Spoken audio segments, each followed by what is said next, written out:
courage à vous te noonu nag tous les vendredis dañ ci ànd ak Soxna Fall ci xibaaru tàggat yaram ba noppi itam Louisa Diandi di first lady daal di dikk ak ñun ñu gën a yaatal rek ci waxtaanu actualité gile waaye tamit ànd ceeg ay gan yoo xamante ni li leen fi tax a ñëw yal na ànd ak saafara bu ko defee rek télé askan wi la askan ya ñu ñor Fatima Diop sera pour la deuxième manche ànd ci ak kii di Fama Ba mais en attendant soxo namoon nañ la lu bëri. maa la raw lu bëree bëri Asma Khadija noo def. maa ngi sant. yàlla na yokk bu baax a baax. amiin te ñu bokk ko saa su ne. amiin maa ngi lay ziar bu baax di la nuyu di ziar sama rakk ji moom itam namoon naa ko Louisa Diandi lu ñu bokk mënuñu ko séddoo di nuyu papa bu baax a baax ni moom itam namm naa ko gëj naa ko gis gan yi ci suñu biir Serigne Maye Seck président Ligue de Diourbel dalal jàmm beneen gan gi itam dalal jàmm ci suñu biir Tawfekh Faye yéen itam ñu ngi leen di ziar bu baax a baax di leen wax aljuma mubarak.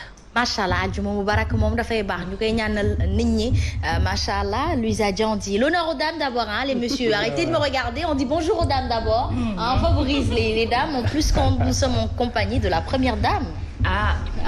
Plaisir. waaw kay partagé. maa ngi lay nuyu di nuyu Soxna di nuyu suñu gan yi toog Soxna namoon naa la sa bleu baax na rêve de soir. rêve de soir non seen naa yi nga doon def. seen nga ko seen naa ko baax a baax. yàq na ma si koor yàq na la de. léegi la daf maa def ba xiiral na loxoom yàq na la trop. mais non la di nuyu téléspectateurs yi di leen wax ne on adore les vendredis comme tu dis. macha allah parce que voilà c'est l'élégance c'est l'élégance sénégalaise au maximum.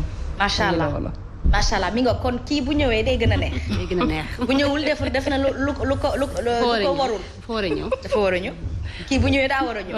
gan yi sax dañoo bëgg si sa ñëw. dëgg la nga ñëw rek fii bëri gan nii. boo bëree wërsëg da ngay ànd ak nit ñi. ndax seen wërsëg ubbeeku. lii wërsëg la di. wallaay macha allah waaw luy tëj semaine bi dafa baax. waaw. tamit maa ngi nuyu kii nga xamante ni moom moo di Tawfekh Faye moom itam nekk suñu gan bàyyee ko fële nga xamante ni moom moo di Tëngéej bismillah noo def. waaw ça va Asma. yaa ngi am jàmm. ñu ngi sant wér. macha allah. ñu ngi lay nuyu di la jaajëfal ci invitation bi di nuyu Soxna di nuyu. Lisa ñi ma bokkal plateau bi suñu CD. di nuyu téléspectateurs ak téléspectatrices yu Sen TV yëpp di nuyu sama mbokki Tëngéej di leen wax Juma Mubarak.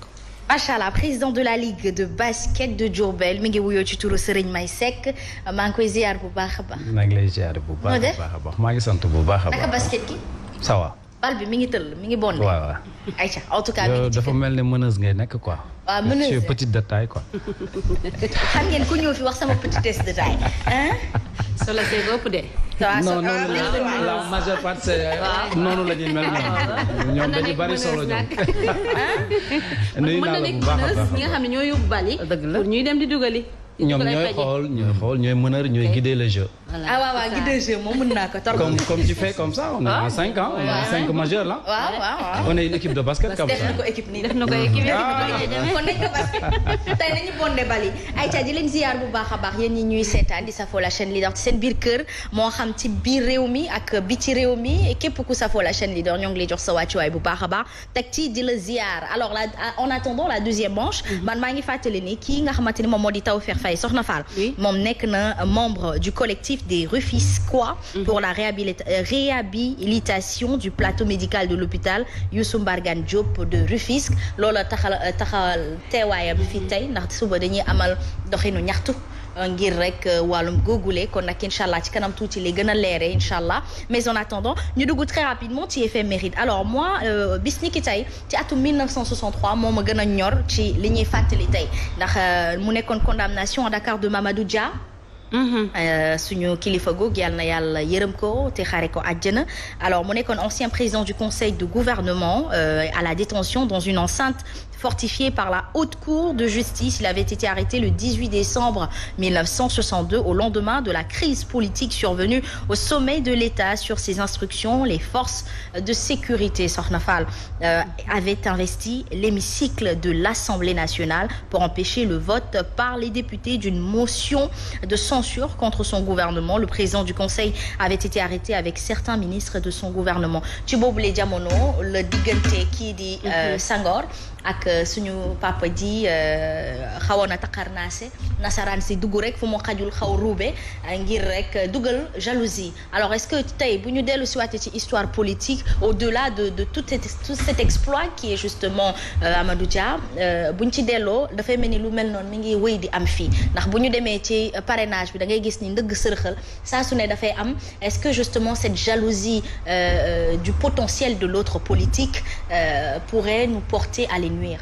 daf ñu topp ba tey malheureusement pour nous Sénégalais africains sax laay wax daf ñoo topp ba tey parce que jàpp naa ni am na ci lu bari loo xam ne amoon na ci te jaarul yoon wala baaxul woon war nañoo ko mënoon a dindi une bonne fois pour toutes waaye dafa mel ne bari na ci ay nasaxal yoo xam ne dañ koy def des adversaires politiques naam nu muy amee ci pouvoir noonu lay amee ci opposition tamit ba tey daf ñuy topp ñu di ko wéyal te yaakaar naa ni loolu du jëmale fenn ci li nga xam ne moom la ñuy bàkkoo chaque fois mooy li jëm ci wàllu démocratie ndaxte bu fekkee ne ànduma ak yow rek wala sa doxalin neexuma rek damay fexe nu ma lay faagaagale mën na nekk ma faagaagal la mais na nekk ci loo xam ne dañ ko teg ci yoon ku mën sa morom duma mais du nekk ci jaay doole boo xam ne maay def te kenn du ko tegg itam loolu day indi jafe-jafe. dëgg la mi nga kon nag mi ngi doon kon Fatima Diop incha allah Mame Sidi dina ñëw ci kanam waaye lii Louisa Diandji dama la si interpellé yow mi nekk conseillère municipale yor kuréelu ndaw ñi nga xamante ni mooy la jeunesse war a wax ak ñoom politique gi jamono ji dafa xaw taxarnaase muy commencé di ñaaw jikko dañu ko doon nag njortu waaye bii pa moom dëggal na boppam ci ay ndëgg sërëxal kii di suñu kilifa di Mamadou Dia moom bu ñu delloo ca histoire ak taarix ba tey ji fi ñu yegg si mënuñu ko joxoñ baaramu tuuma ci dara ci wàllum nu mu doon gérer politique am waaye nag mbirum fiiraange nasaraan si moom lay gën di utiliser ci suñu diggante leader politique yi léeg-léeg sax nga ànd ak leader politique boo xamante ni sa xarit la ngeen bokk di gérer nguur gi nasaraan fexe ba dugg seen diggante jaxase leen ngir rek daaneel la wala gën la moom. te comme ni nga ko waxee li nasaraan si di depuis démb ba léegi mu ngi koy def bu ko yokkul donc du coup mais dëgg la tey jii. am na loo xamante ni du jeex ci politique muy intérêt crypto personnel te nit ñi moom la ñuy demee soo gisee ni parrainage yi demee ak coobeeg bi nga xamante ne moo fi bëri sax nga xam ne loolu du fi mës a jug mais li am solo mooy ñun ñi nga xamante ne mooy jeunes yi ñu xam lan la ñu bëgg ak ci naka la ñuy sànnee suñu kàddu dafa am solo en fait parce que tey jii bu ñu ratee li nga xamante ne mooy le train du changement rek fu mu nekk nii lu bëri dañ koy lu bëri en fait dootul saf dara parce que bu changement amee bu révolution amee tey jii il faut en fait agir en tant que tel c'est-à-dire que la woon waratul am bu ñuy dem di ànd ak nit wala bu ñuy dem di voter nañu xool li nga xamante ni voter utile dafa am solo. booy def sa parrainage aussi xam koy àndal aussi dafa am solo. donc du coup nañu bàyyi xel c'est à nous en fait de vraiment de faire de telle sorte que de sanctionner sax par le vote mais na xale yi gën a yeewu na jeunes yi gën a yeewu. on doit changer la donne politique bi dañ ko war a soppi ni ñuy doxalee bu ñu ko changé wul ñun nañ ko changé te diñ ko mënee changé rek mooy. ñu sanctionner de par le vote donc votons utile et puis nañu ànd ak nit ki de façon en fait très très rationnelle dafa am solo. Aïcha mi wax na ko vote par sanction léeg-léeg émotion da si làqu est-ce que dañu war a voter par sanction dans l'émotion ou dañuy mën nañu voter par sanction tout en gardant la conviction monsieur Seck. Merci donc li ngeen yi am na solo trop parce que Sénégal moom boo ko xoolee déjà li ci ëpp solo mooy que ne. dañuy koy wax la majeure partie mooy crise des valeurs te nit ki bu fekkee amuloo référence te on a des références à gogo au Sénégal mais ñun parfois dañuy bàyyi suñu tool dem si toolu jàmbur mais je donne un exemple bi nga xam ne chaque fois moom laay wax quand je parle man en tant que Serigne May je dis que nos références ce sont nos chefs religieux donc si tarixe boo mën di dem aussi donc ay références lañ yoo xamante ni bés bu ñu toppoon seen i doxalin rek je crois que ne warante bi nga xamante ni moom ngeen di wax te c'est ça le mot warante la donc ku nekk koo xam ne ku jekku sa morom pour affaire u àdduna rek fexe ko liquider. mais beneen bi daf ci am complexe d'infériorité vis-à-vis des blancs nit ñi ñuul ñi parfois exemple bi nga xamante ni mooy gën a jege parce que booy wax ak aw askan da ngay wax ak fii seen niveau toll. mooy que ne da ngay dëgg ci koñ comme ça boo jàngee nasaraan et tout cela gars yi jànguñu nasaraan tu te crois plus intelligent. que ñoom plus intéressant que les autres donc te aussi loolu moom mooy dem ba da leen jural loo xamante ni ay problème la leen jural ci seen biir léegi nag li xew Sénégal ñun ñëpp gis nañ ko politique politicienne politique boo xamante ni yàqante der la waxante wax ju ñaaw et tout cela mais je crois que nag loolu bu fekkee mooy politique moom bay boo ñu bàyyi politique parce que je crois que ne Seydina Mohamed politique la mais ñi ko nit ñi daan defee nii defewu ko nii. très bien en tout cas mi ngi noonu kon politique u tey jii ñëpp d'accord nañ ci don bi dafa xaw ñaaw sénégalais naqarlu ko guide religieux yi nga wax mooy suñu référence première d'accord nañ ci ak yow waaye ñi nga xamante ñoo ngànk réew mi jamono ji bu fekkee ni kenn ku ci nekk bu ñëwee rek ñu naan la jamono jëloon nañ seen passeport diplomatique ndax ñee nañu ñoom ay simple citoyen sénégalais lañu est-ce que kooku mën na copier ci ñoom koo warmalul est-ce que mën nga copier ci moom. bon en fait Asma man loolu li ma ci mën a wax mooy d'ailleurs Mamadou Dia da di référence di idole di koo xamante ne nii ñun ñi nga xamante ne am na tour soo xam ne jot nañ ko gëstu si moom. pas plus tard que hier maa ngi koy waxtaanee sama nit bay ñuy seetaan vidéo bi mu naan je peux pardonner mais je peux pas oublier. justement. parce que li mu enduré man à chaque fois dama naan bi ñu ratee Dia le Sénégal se cherche ba léegi. bi ñu raté l'événement de Mamadou Dia le Sénégal se cherche ba léegi parce que il nous fallait des hommes comme ça pour ñu mën a teg dëkk bi si loo xamante ne nii incha allah rabi fa ñu bëgg Sénégal yi dina fa àgg mais actuellement dañ toll si jamono joo xamante ne nii da nga naan damay politique say mbokk ñoo naan toogal. dëgg la ndax ñu naan laan toogal parce que ñaaw na salte na nekk na loo xamante ne violence a ngi si man su ma soxna chaque jour dafa am lu may njëkk a wax ngir yàlla bàyyil politique chaque jour loolu la may njëkk a wax. bokkul ci lu ko neex. samay mbokk am na ñoo xam ne neexu leen mais en fait dañ nekk ci mission ñun ñëpp dañ parce que dañ naan y a pas de destin forclos y a que de responsabilité désertée donc chaque génération a sa mission l'assumer ou la fuir donc on a décidé d'assumer les miennes donc nag ñuy lancer un appel encore à nos hommes politiques di leen xamal ne bi ñëpp bokk lépp ñëpp a nga ci nañ laay war a suuli Sénégal toll na foo xamante ne ni taluñu xiiroo taluñu ŋaayoo taluñu reyante lu ñu tal mooy joxante loxo ngir tabax Sénégal te politique xam-xam la politique du violence wala arrogance. Aïcha mi ngi doon arrogance bi moom lañ ci gën a ràññee ci jamono ji ñuy waxtaanee ak nag complexe d'infériorité ndax gis naa benn spot bu doon jaar léegi ñu gis suñu loxo urne drapeau Sénégal waaye loxo nasaraan lañ jël. c'est-à-dire c'est une petite remarque que j'ai vue donc complexe d'infériorité boobu ça touche même le b.a-ba de la société sénégalaise quelque part. il va falloir mën nga làkk nasaraan su neex. waaye sa biir. comme yow sa biir. na doon li nga doon. comme disait Senghor en racine avant d'ouverture. da ngay nekk di ubbeeku da ngay taxaw ba dëgër. ci sa racines yu dëgër a dëgër ba pare soog a ubbeeku parce que c'est bon la nasaraan am nañ lu baax am nañ lu baax de mandu. mandu nañu waaye ak ñoo saay-saay. ak yeewu ak mën a respecter seen kilifa waaw dëgg la. ñun c'est le contraire. loolu duñ ko bàyyi xel ci nasaraan. Aïcha mi ngi doon soxna Fall mu mel ni am na Fall Ababacar Mané je crois moo may naan le nasaraan comme je dis à bon dos ndax lépp lu xaw ñaaw ci ñun dañu koy delloo ca nasaraan dama ne nasaraan day ruube waaye lépp lu ñaaw dama koy joxoñ suñu biir. ndax boo fàttalee histoire ku mel ni Jéeri Joor Ndeela. voilà moom beau frère am moo ko war. ndax nasaraan si jamono bi mu leen xaw a jommal tuuti ki ci mel ni Lat Joor Jóob nit bu jege buy xam sa jëfinu tey ak de suba wala sa jëfin habituel kooku moo la mën a jaay nasaraan si loolu la ñuy wax jaay boo demee ca Burkina Thomas Sankara dañ ko jaay nasaraan si ba tey nasaraan si reyu ko nasaraan lu tax ñu ne dafay rube moo di que day dox ci diggante ñaari nit yu waroon a mën a juboo fexe ba dundal intérêt ci seen diggante ba fexe ba promettre la loo xamante ni xëy na naam da ngay naan su ma toggee ci ginnaaw kii lay toog waaye du ma jiitu ci kanam te bëgg naa su ma sañoon jiitu ci kanam te kooku yàllaa ko bind. ñàkk gëm ak ñàkk doylu day indi lu ni mel parce que bu fekkee ne yow gëm nga sa bopp ak lu mu metti metti nga delloo lépp ci suñu borom ndax lu mun ci mënti doon rek jàpp naa ni moom dina ci teg loxo mais ñun dañuy bëgg jël pépp jël pefet waaw yaa wax dëgg wolof la dañuy jël pépp jël pefet yaakaar ni ñoo war a am yow kese man kese comme man damay yaakaar ni man rek maa war a am man rek maa war a yor man rek maa war a jiite te àdduna du noonu boo ko defee di nga yàgg a woor di nga yàgg def wax lu dul dëgg di nga yàgg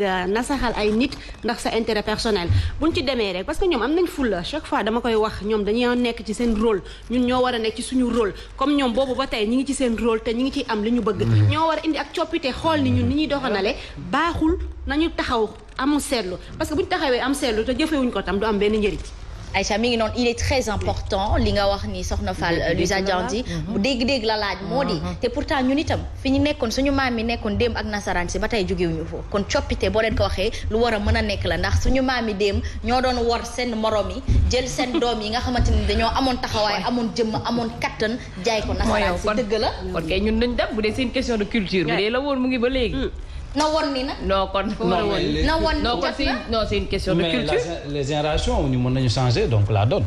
justement tey jii xëy na kumpa mënoon a dox ci diggante boobu waaye suñu ay ndaw tey jii ndaw nit ku ñuul moo ëpp ci réewum nasaraan si. pour confirmer li ngay wax dëggal ko donc comme maa ngi doon joxe exemple léegi sunu chef religieux comme ça sunu maam yi ñun parfois ñi fi seen maam yi nekkoon doon war ba léegi seen sëdi ñi ngi fi di wor di wor.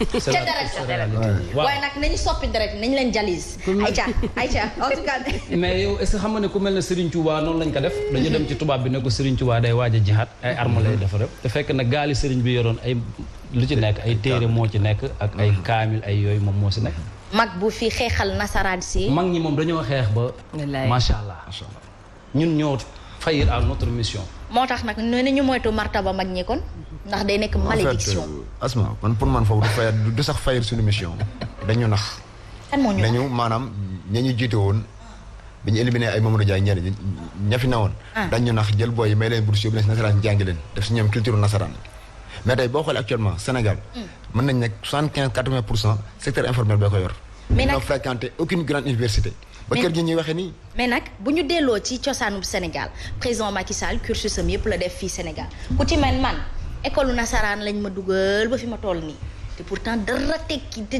dindiwul nii da ngay nekk benn patriote benn nationaliste da ngay au contraire nasaraan boo ko jegee bu fekkee ni sa deret warkat da ngay mën a man temps booy dama doon dóor tubaab bi rek surtout bu ñu tegee amphi cinéma le film Kunta Kinte et j'étais la seule black dans la salle mais je me suis levée j'ai donné un coup de coude quoi quand même c'est sans faire exprès mais quelque part président Macky Sall bu fekkee dañuy wax ci changement moom fii la jàngee CP ba terminal dem terminal ba université ba ki mu doon tey mu doon ko cursus am yëpp fii la ko defee pourquoi mënul soppi dara kooku warul am complexe d'infériorité parce que kooku moom dund na fii xam na la fi ne donc moom mënoon a faj suñu ay man bañ ma ko jàngi bi ci réew xamal tax man nga dem jël ci li nga xam ne baax na fa nga indi ko fii man jëriñ sa dëkk man je suis pas contre que pour nga dem jàngi feneen mais na nga fexe ba boo fa jàngee la nga fay indi na amal njëriñ sa dëkk c'est important complexe d'infériorité bu ma waxee barki démb ak démb moo di seetu xëy na ñun amuñu ko nasaraan mi ngi ko doon defar réewam kumpaloon ci ñun tey suñu ay ndaw lu ëpp ci suñu ay ndaw ci ñoom la ñuy jàngee ci ñoom la ñuy nekk te boo demee biir France tey fu ci mel ni France ak foo mënta dem Italie moom y a que des Sénégalais y a que des Sénégalais dañ dem ba monopoliser seen réew ba Italiens yi ñun dañ leen jox suñu jukkoo tey jii da ngay am ay say am di jàmm yuy sëy ak ay Italiens mais da ngay gis ni sëyub Sénégal la ñuy sëy ñii takk italienne nga gis ne dañ leen koy sëyloo sëyub Sénégalais kon ñun am nañ fulla ak dayo boobu léegi nag fan la ñu réeree ban moment la ñuy teg bagage à main boobu ba mu réer ñu ba nasaraan këf ko c'est la question qu'on doit se poser le président Macky Sall je pense qu'il a du pain sur la planche il lui reste 2 ans le prochain président bu ko nar a wuutu moo nar a gën a am problème institution moo ko dese ndax moo leen ko wax nee na day ñëwaat ndax moo ko wax moom doyal na nee na soxna président Macky Sall moo ne je ne ferai pas plus de 2 mandats consécutifs moo ko waxoon waaw mais aussi il faut que nit ñi taxaw foofu aussi parce que li ma doon waxaat mooy ñëwaat parfois da ngay jàng ñun dañuy jàng nasaraan on joue avec les mots pour la société sénégalaise bi nga xamante ni 98 ou bien 90%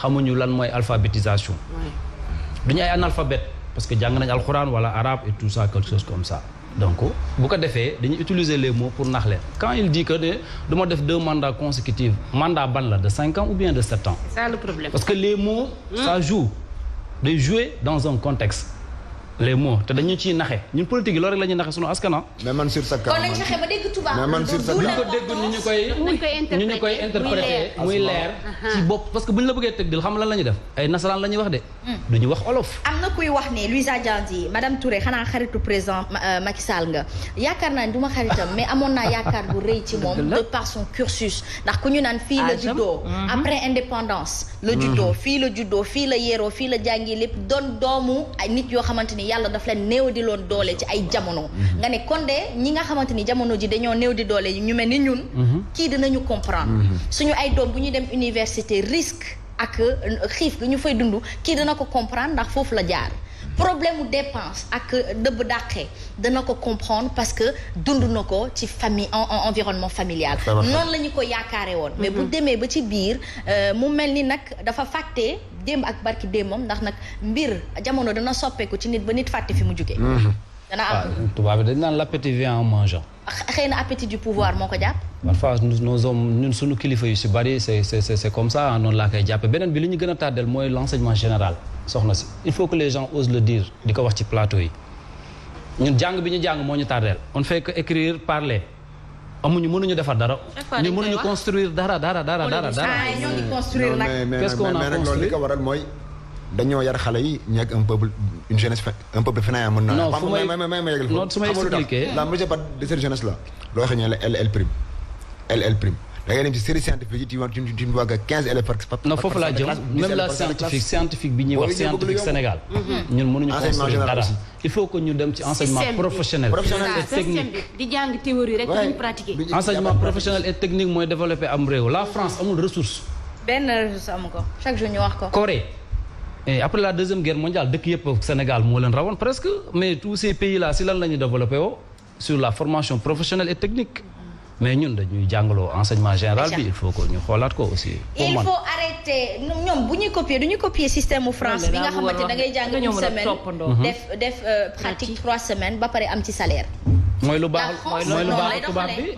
booy jàng moo nga ñu ñuy këeruloo sama bopp bi métti yi est-ce que du këru ba parce que non fii soo dee nitu job da ngay bañ ñu ni la càmm da ngay bëgg di say morom di mën nga di ko mën ay këru leçon tamit nga naan këru ba combien de leçons de këru xam nga tu ne sais pas donc te serviru la tey ci sa jamono dara lu mu lay jàngal parce que on des fausses informations la ñuy jàngal parfois sur histoire sénégalaise parfois il y a des histoires yoo xamante ni c'est du n'importe quoi soxna si.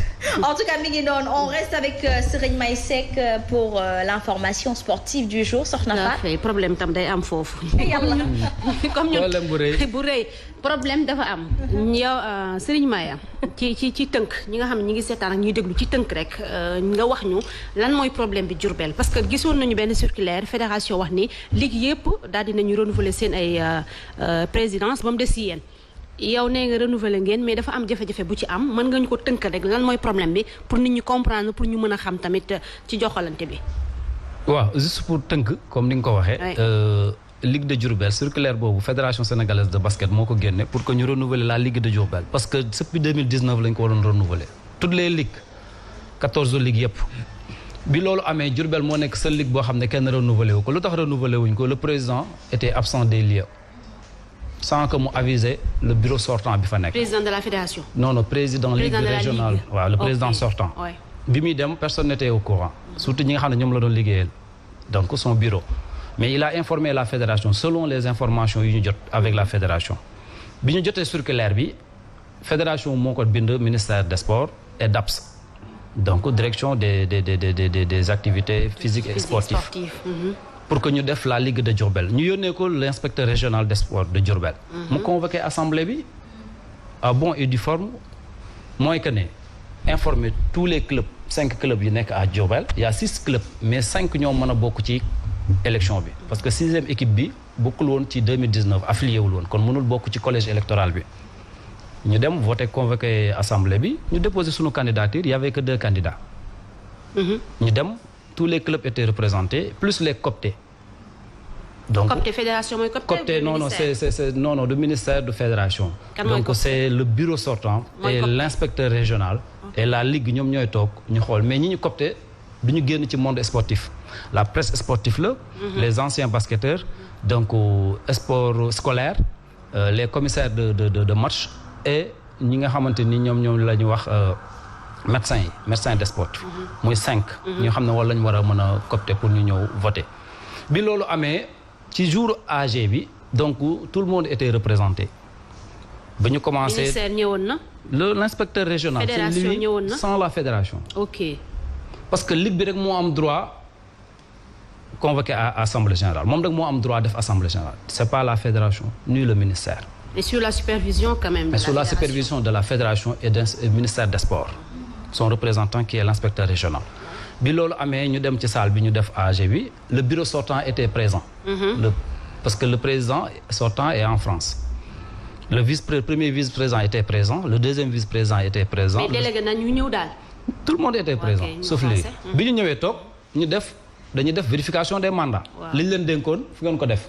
ngeen expliquer lu ñu ko def bu ñu paree ngeen démissionné ñu dem ci élection yi noonu lay dema ñuy assemblée yëpp noonu lay bi loolu amee ñu dem ba ñu def ba ñëpp d'accord ba ñu adopté les textes et tout cela les nouveaux textes de la fédération xam ne ñoom ñoo ko jël yónnee ko l'inspecteur régional moom mi superviser les élections ñu ne nañ dem au vote le troisième vice-président de la fédération sénégalaise de basket Mamadou Ndiaye bi nga xam ne nii doomam mooy candidat la parce que Mamadou Ndiaye mënutut a nekk président Ligue de Diourbel parce que il est le troisième vice-président de la fédération sénégalaise de basket mais moom nee na taawam la bëgg mu nekk président Ligue de basket de Diourbel parce que moom mënutut a nekk président ñu nangul ko candidat la mu déposer sa candidature ñu dem ci élection bi léegi moom moo posé question l'inspecteur ne ko kan ak kan moo war a voter l'inspecteur lui a dit que ne club bu nekk benn votant la 3 mandataires la mais kenn mooy voter plus les cooptés loolu la texte yi wax mu xool que ne loolu arrangé wu ko mu jug daan ne ñu ku ma déggal na nga génn salle bi moom beneen candidat bi non le père candidat bi waxul de sama papa mooy wax le candidat était présent moo ko bëgg a dugal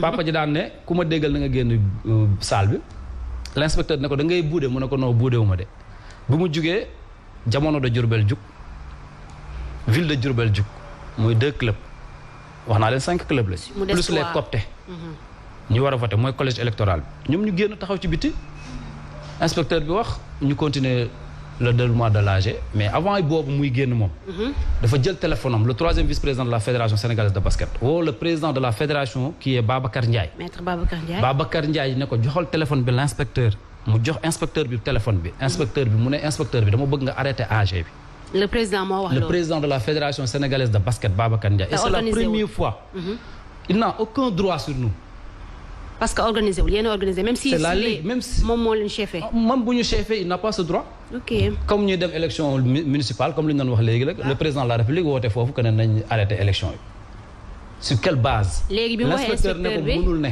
moom waxu leen base yi nga xamante ni non mais moom laay développé nii l'inspecteur ne ko mais ci nan laa koy arrêté par téléphone c'est pas administratif su ngeen bëggoon ma arrêté ko da ngeen doon bind bien avant comme ni ngeen bindoon sama supérieur mu envoyé ma ko ma annulé AG bi kon xale yi duñu agsi fii tey ba toog ñëpp toog ba ñu war a dem ci vote bi mu raccroché li si gën a graaw mooy que ne 5 minutes après le ministère le directeur du cabinet du ministère des sports daal di woote lu graaw Sénégal mais man xawma ban réew la ñu nekk wala ñun waa Njaareem dañu jàppe ay sagawara nit je sais pas le ministre des sports son directeur de cabinet moo woote le directeur du cabinet waaw c'est Ibrahima Niang ndaw moom moo woote l'inspecteur directement ci téléphone am ci assemblée bi ñun ñëpp ñoo ngi toog par courtoisie mu jug dugg ci bureau wax ak moom daal xamu leen lu ñu wax non xam nañ li ñu wax lépp moom moo leen ko dafa commencé di wax par courtoisie ñun ñëpp ñu ne ko non mu jug l'inspecteur jug dugg ci bureau par respect donc parce que nit ku nekk da ngay am kilifa y a des choses yoo xam ne ni donc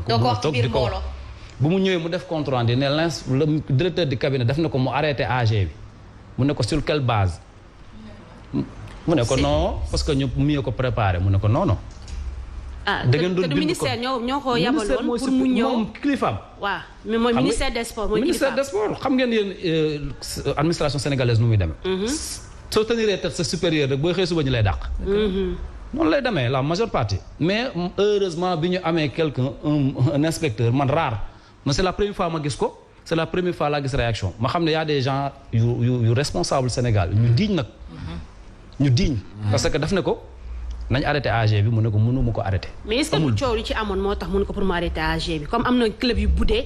ñëpp nekkuñu pour ñu amal AG non loolu ñoom fekke wuñ ko te AG day am coow. mais mën nañ ci jot. loolu mënul tax ñu annulé AG. nañ leen waxante dëgg. waaw dañuy leerlu rek. waaw da ngeen di leeral pour ma bëgg ko leeral askan loolu mënul am motif loolu c'est pas motif pour ñu arrêté AG. déedéet comme ça ñu demoon ba élection yi nii ci législative yi ñu jékki-jékki Bougane Guedd ak Sonko ñu ne dañu annulé élection yi. au nom de quoi amul dool du raison. du raison daal ñoom seen budde ñoom la war a concerner. waaw kay parce que ñi budde ñëpp boo ko xoolee ci benn camp bi la. troisième vice-président de la fédération doomam la bëgg a tabb. élection bi xam na ne bu demee dañ koy duma du dem parce que dañ koy éliminer. dañ koy inspecteur bi nu mu mujjee inspecteur bi ne ko mënul ne. AG bi duma ko annuler. parce que xale yi lépp lu ñu waxoon remplir nañ ko tous les critères déposé nañ 1 mois avant. ma yónnee ko fédération ñu approuvé ko indiwaat ko. élection yi day am kon léegi ngeen tenir ko. ñu tenir AG bi normalement. sans les clubs le 20 ñaari clubs yooyu. 2 clubs yu Diourbel yi ñoo. d'accord vas-y. mu des les 3 clubs Mbacké Université de Bambey et Bambey Ville ak les 6 cooptés. ngeen loolu voté mooy collège électoral bi ñu voté. ñu gagné élection yi. ci supervision wu. ci supervision inspecteur des sports régional des sports de Diourbel. d'accord. bi loolu amee une semaine après ñu ñëw dañuy installé à Diourbel. avant mooy dugg pour ñu installer parce que bien avant le président de la fédération je l'ai appelé maintes reprises jëlul téléphone am. jour bi ñu may installé il m'a rappelé au téléphone. ma ne gars yi c'est le président de la fédération mooy woote. mu ne ma dama bëgg a ñëw njaareem pour ñu la xool nan la ñuy lijjantee la situation le problème. ma ne ko mais yow yaay kilifa basket bi. soo ñëwee da ngay toog. même bu fekkee ne yow mënoo ñëw tu es surchargé comme ça sa secrétaire général bi lu muy wax chaque fois day jël prétexte que ne yow tu es un avocat da nga xat ñoo la gën a xat téeméeri junni yoon. boo xatee kay bul jël beneen bul jël yaa ngi jël fonction basket naan dama xat. ma ne ko léegi yow bu fekkee ne mënoo ñëw. tu convoques la ligue tu convoques la ligue bi ñun ñu ñëw à Dakar c'est sûr puisque yaa kilifa gi. c'est possible. c'est fort possible. mu ne je le ferai dans la semaine. waaw dimanche la ñu installé mu ne ci semaine boobu lay ñëw. semaine bi jàll na gisuñu sax Babacar Ndiaye. une semaine après son secrétaire général Niang il m'a appelé au téléphone heure ndogu ba pare on a parlé 1 heure de temps de téléphone mu wax ma la même chose ne mu il faut que ñu ñëw à Diourbel pour régler cette situation là ma waxaat ko la même chose vous êtes les bienvenus parce que yéenay kilifa yi y a un problème su ngeen bëggee xam problème bi installé nañu leen beneen camp bi ni du ci dal installé nañu donc beneen camp bi waxul dara kon kan moo ni du ci dal président de la fédération sénégalaise de basket parce que nee na Serigne May arrangé wu ko parce que man je suis un ami de Baba Tandian te il a des problèmes ak Baba Tandian lu suñu yoon ah oui c'est quoi notre problème ñun Sénégal man je crois man li ñu doon wax léegi mooy ñëwaat nii. Baba dafa sikki dafa mën a tooñ moo tax. ñu ne Baba Tandian c'est un ami de ils ont des problèmes ñoom ñaar ak président fédération bi. mais léegi lan moo ci ligue Diourbel lan la si yoon. mais loolu concerné wu leen seen problème seen problème. et puis je pense que ci réewum démocratie la ñu nekk nit war na mën a ànd ak ku ko saf. mais du question ànd sax. pour un avocat qui doit avoir le sens de la pour un avocat bu ne c'est un avocat man Sénégal entre guillemets parfois. kii Ndiaye mi gars yi seen njàng wala seen kii yi ñu yor il faut que nag ñu mettre ko en cause. très bien il faut que ñu remettre pardon ma développer tuuti foofu ci fin bi.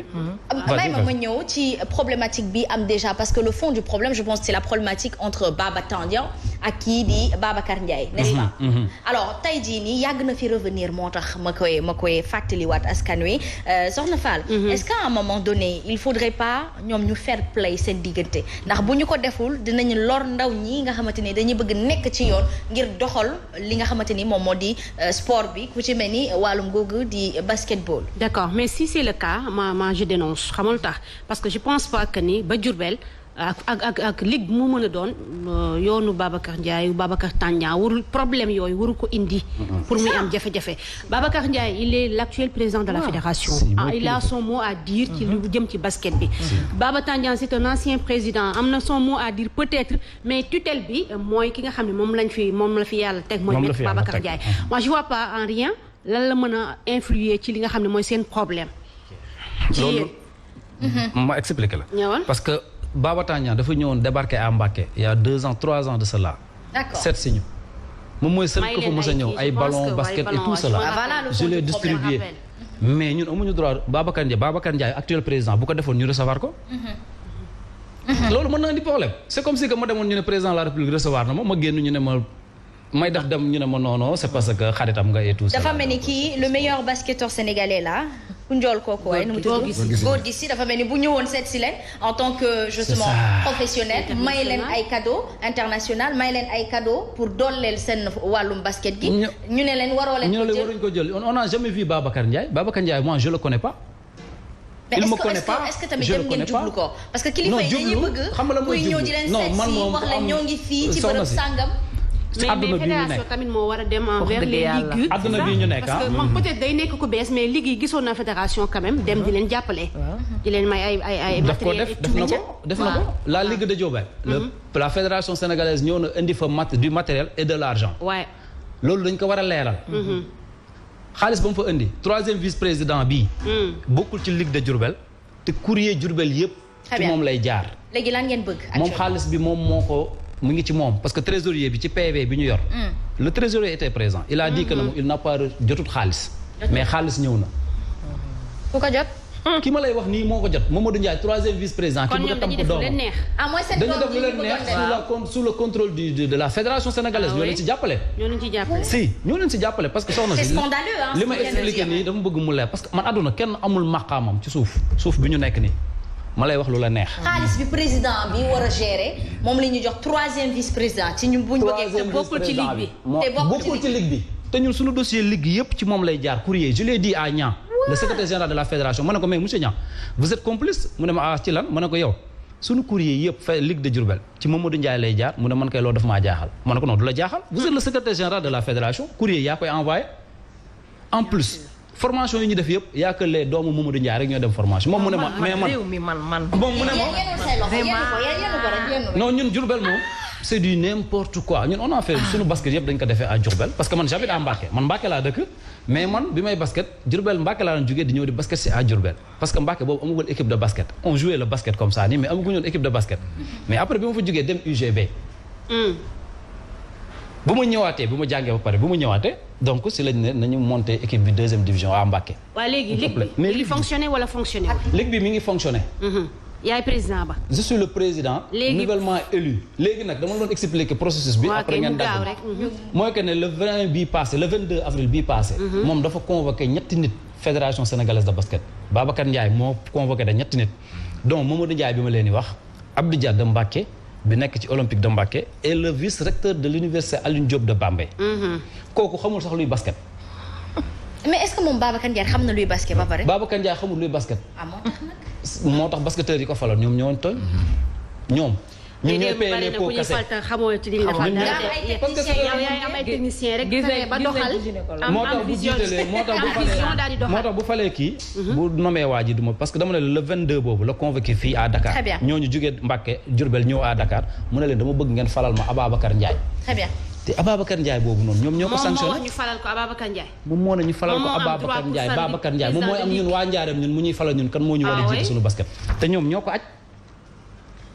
doy na waar. ñoom ñoo aj Babacar Ndiaye. doy na waar. ba pare président bi moom mu toogaat moom en tant que un avocat ne nañ ko falal booy boobu noonu. kon kenn mënut a nekk président. parce que Serigne May moo leen di dérange non mënu ko nekk mais ñun bañaluñ ko woon. yow da nga leen di déranger parce que yow da nga xaritoo ak dañoo jàpp na mais Baba Tandian wala Baba Tandian c'est un père. c'est un Sénégalais comme tout le monde. c'est un basketteur un ancien basketteur. mais vous avez saisi la tutelle ministère. ministère jox na PV bi. man maa ko ñëw déposé ko au ministère des sports. am ngeen retour. lépp xoolal ñoom ñi ngi ci guutagul bët bu jotagul. gu jotagul ñoom ci seen bopp ak le directeur du cabinet. parce que fii on lance l'appel ministère Matar Ba. non du ko yëgu ko du seetaan parce que Matar Ba man je crois que moom jàmm rek lay wër ak foo xam ne na dox. ils ont affaire avec la jeunesse de Mbacké parce que ñun mënuñu lu ñu def rek ñu daan nañu non du ci dal.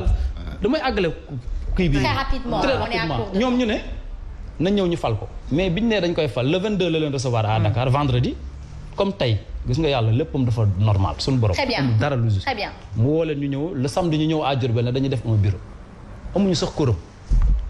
amuñu sax quorum pour mën a dem élection Mbacké kenn nit moo fa jóge muy Abdou Dia boobu te Abdou Dia boobu suñu PV moo ko signé le PV de kon forcing lañ bëgg a def. non dañu bëgg a forcer te ñun kenn duñu forcer. daf dañ ñuy ci laaj interpeller le ministère de tutelle mu di Matar Ba macha allah moom. dina si président de la fédération tamit mu secrétaire leeral de séance bi. très bien c'est Abdou Dia. mu leeral bureau bi ñu fal ñoom bu bees bi Abdou Dia nee nañ mooy vice président bi te moom PV bi ñu fal moom moo ko signé moo ko bind. loolu mënut a nekk. mënta nekk lii nii salfaañe ak yelleefu non mais ñun ay droits de l'homme lañ nag. très bien dafa xamul ñun dafa ñu xamul. mais mën ngeen ci porter plainte ou ñun pas. on va porter plainte on a pris déjà un avocat. on va porter plainte yóbbu ko ci yoon. Matar Ba moom danañu wax moom bu fekkee ne moom du complice mu trancher ces choses là. dana ko wax. dana ko wax du complice. parce que ñoom bu fekkee jot nañ PV bi wax nañoo xam recouper mbir yi lan la demee ak lu fa xew pour mën a xam pour mën a trancher. ayca mën na am jotu ko wala yëgu ko. mais dina ko yëg ndax dafay seetaan Subatel bu baax a baax doon na koo xamante ni ràññee nañ ko ci liggéeyam macha allah merci beaucoup soxna ànd ak gan gi merci sëñ May Seck merci beaucoup yal na yàlla saafara la tax a toog fii incha allah amiin waaw am nañ si yaakaar ayca kon jeex na tàkk kii di Tawfekh Faye nag moom li tax toogaayam fii dafa nekk loo xamante ni dafa santé gi la aywa Abdoulaye Diouf Sarr waaye ñëwaat na sama plateau gi Sarr te ma laa invité nga ne lu xew fële ca Rufisque waaw Asma ma dellu nuyuwaat waa Tëngéej d'abord. lii def dañ ñëw ci wàllu hôpital Youssou Mbargane. muy benn collectif boo xamante ne ay ndawi Tëngéej ñoo ko teg ngir taxawu xeex ngir ñu rehausser le plateau médical de l'hôpital Youssou Mbargane. parce que Tëngéej dafa bokkoon ci 4 communes yi. doon dëkk boo xamante ni ñëpp a ko nawloon ñëpp a ko joxoon cër. mu mérité loo xamante ne nii actuellement nii. gëm naa ne ci magistère u Mbaye Jacques Diop la hôpital bi nekkoon hôpital mais tey jii Tëngéej pour te dire rajo bi dafa paanoon ñaar rajo fa amoon ñaar yëpp paan amuñu scanner boo demee ci pharmacie bi hôpital bi. mënoo fa am bu ñu la bindalee ordonnance hôpital pour dem pharmacie bi am li nga bëgg mënul nen. te boo xoolee hôpital Youssou Mbargane li mu polarisé si ay li mu polarisé si ci département bi yëpp. parce que Tëngéej doon na département boo xam département bu rëy la. rawatina waa Ndakaar ñu bari jaay seen i kër. tuxu si Tëngéej ci Rufisque 2 et autres. Rufisque gën a yaatu gën a màgg. mbooloo mi gën a bari. dëgg la tey jii da ngay gis ku jógee ba Mbour di faju si ba Youssou Mbargane. tey jii moom maanaam boo soxlaa scanner. boo jógee Thiès à part les privés. Pikine ngay ñëw. boo soxlaa scanner jógee Thiès. waaw Diamniadio la amoon panne. waaw léegi bi ñu taxawalee lii. ne dañu jóg pour def benn manifestation pacifique. waaw ngir yuuxu ngir ñu rehausser ñu le plateau médical de l'hôpital Youssou Mbargane bi nga xam ne déjà 2 rajo yi fa amoon panne. amuñu scanner te am nañ ressource humaine boo xamante ni ñu nga fa xarañ mën a liggéey mais état accompagné wu leen si dara. te Tëngéej doon na dëkk boo xamante ne actuellement nii bu ñu maanaam ndaw ñi taxaw nii pour xeexal plateau médical Youssou Mbargane bi nii du coloration politique. d'accord mais man li may laaj balaay marche pacifique est-ce que jot ngeen a interpeller le ministre de tutelle moom Abdoulaye Diouf Sarr wala secrétaire général am. jaar nañu bunt yi ñu war a jaar yëpp. amul réponse ngir mën a àgg nan lañu mën a taxawal suñu hôpital Youssou Mbargane boobu noonu. très bien mais amul réponse daal. ci biir bi njëkkatee marche bi. am nañu écho ne ministre bëgg na recevoir collectif bi mais ñun ñu ngi taxaw fi ñu taxaw di xaar pour loolu leer marche bi ñu koy yëkkatee léegi. on a rencontré le directeur du Youssou Mbargane Diop ñu waxtaan échanger on a rencontré le personnel ñu waxtaan échanger pour comment faire ba ensemble ñu xeexandoo ba plateau médical Youssou Mbargane Diop mën a taxaw fa mu war a taxawee. bi ñu jógee ci loolu démb à 18h am nañu information que ne réparé nañ benn rajo bi. très bien ça veut dire que ne li ñu yëkkati nii. mu ngi dox si yoon. macha allah bi ñu nee réparé nañ benn rajo bi ñu ne leen on réclame rajo bu neuf. parce que mënuñoo dëkk. non attends rajo bi attanu lañu ko teg Tëngéej li muy jël ci patient par jour rajo boobu attanu ko dañu naan rajo bi fusible ya lakk te personnel bi fa nekk qualifié nañu mën nañ li ñuy def di ay doomi Tëngéej bëgg dëkk bi. rajo ay ñaata lay jar. nee nañ ñu panne bi 25 millions la woon benn bi mag bi dañu ne panne bi 25 millions. fusible panne bi. benn bi bu ndaw bi la fusible yi lakk. waaw bu mag bi ñu ne panne bi 25 millions la def nañu appel d'offre bi dans la semaine dinañ ko defar. dinañu boucler appel d'offre bi pour xool nu ñu koy lijjantee mais benn bu ndaw bi nee nañu defar nañ ko démb réparé nañ ko démb j'espère que bi am fusible parce que. mais non bu bees tax laa wax ñaata la war a jaar ñaari appareil yooyu. bon loolu noonu yëpp nag bon ñun ñu ngi ciy liggéey. ak ay doomi Tëngéej. très bien mais nag Asma. ak lu mu mën di jar. waaw Rufisque dafa mérité à ce que le président de la République l'État du Sénégal gestu ko jox ko la mu moom. très bien parce que imagine. da ngay jógee maanaam par Mboro. da ngay daw directement ak ambulance ba Youssou Mbargane dara du la téye. hôpital bu yàgg la. hôpital bu yàgg emplacement boo xamante ne nii mérité na considération ba ca war. waaye kon nag tey ji ay ndawi Tëngéej jóg joxante loxo te li tax collectif bi am solo. mooy que ne am na ay ndawi Macky Sall yu si bokk. ñu bokk Benno Bokk Yaakaar bi si bokk donc du coloration politique. dëgg la te bu ñu jógee ci li acte 1 la. muy suba. pour la manifestation pacifique à partir de 17h. marche lay doon daal marche lay doon 15h ba 17h. ci jàmm ak salaam pacifique jàmm ak salaam.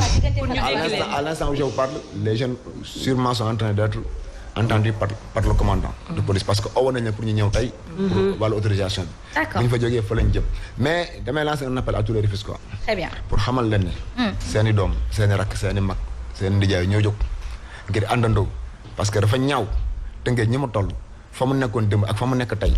ñu teg doomi Tëngéej bëgg a faju tout récemment man am naa sama beau frère bu bëggoon def scanner mais dañ ko évacuer tout récemment te loolu dafa ñaaw ci Tëngéej ci mu nekk ci la région de Dakar. mais nag da ngeen fal maire gu bees lii dafa bokk ci lii mairie di gérer ci kuréel mën ko rapporter fi nga xamante ni moom moo di ministère de tutelle moom tamit est-ce que interpellé ngeen ko ci wax leen ko ni da ngeen bëgg ñu rénover peut-être moom mën na jege ñële mu neex a gën a dégg. avant ñuy fal maire fal nañu ay député falati ay député. avant ñuy fal maire fal nañu ay ministre ay ministre yëg yi fanaan te ngéej kon nag maire bi ñu fal tout récemment ñun mënuñu ko xaar ci loolu li ñu mën mooy xamal leen ne lii interpeller l'état directement parce que aussi fal nañu ndaw jaxe suñuy kaddu fal nañ namel nañu ay ministre ñu fanaan te ngéej yéen te ngéej ñëw jël suñu bëbë di ko yóbbu kon am na loo xamante ne ni nekkatul ñun ak suñuy ak maanaam ay député ou ministre c'est nous c'est la jeunesse rufisquoise et l'état du Sénégal ñu xamal leen ne li waa Foundiougne mérité bañ defal hôpital ay milliards waa Touba mérité ko benn région mérité ko waa Fatick bi Macky Sall dëkk mérité ko noonu la ko war da ngay mérité très bien Sénégal gi léegi ñu defal autoroute à péage Macky Sall est-ce que xam nga ne élection présidentielle à part 3 nuits bi ma defoon pour des biens mystiques à Rufisque tudde que awma conseil des ministres décentralisé la géej te ngéej ba élection présidentielle ba 2019 ba 2019 sa bi muy ñëw péage la génne ñëw ba génne péage ñëw ba HLM ci terrain bi dañu ko ñibbi à part ça ñëpp dañuy wër ndomba par autoroute à péage di fàtte di gën a surux donc nag lii acte 1 la ñu interpeller leen pacifiquement. dinañ tontu acte 2 du am. acte 2 du am. damay rafet njort. yàlla yam ci mais waxal sa président. mu jël mu wër hôpitaux yi. waaw mu wàcc si lii moo tax ci bu tànk bi ko Bougane doon defal baax. parce que fu mu demee gars yi bëgg ko nax. Bougane bu génnee won ko nii. bii de jege na ko bii de bu doxee sa yegsi ko. te jege na ko bii jege na bu doxee sa yegsi ko. te bii sonn na loof na. njabootu Tëngéej askanu Tëngéej jooy nañu loof nañu. hôpital Youssou Mbargane mën a mel na mu war a mel. Aïcha en tout cas merci beaucoup ce fut très croustillant waaye lu duuf ca nag la du xaj ca cin li en tout cas merci yal na yàlla saafara lépp. dafa am yeneen équipe yu ñëw. beneen deuxième team boo xamante dafa war a ñëw. te invité yëpp war nañu am temps bi ngeen am du dëgg waxtaane ko. nomination boobu lire ko. waaw Asma jërëjëf merci beaucoup. Aïcha merci Soxna. merci à vous. merci Abi Samba Ndiaye ak Biti Diop ñu ngi koy nuyu moom itam. Aïcha en tout cas merci premièrement. merci beaucoup. merci beaucoup. merci ñun amuñu hôpital Mbacké merci. Aïcha en tout cas merci à vous on fait place justement à la deuxième team. ça y est mais c'est grave ñun à Mbacké on n'a pas d'hôpital. Purchase a list today at www.mykeys.com.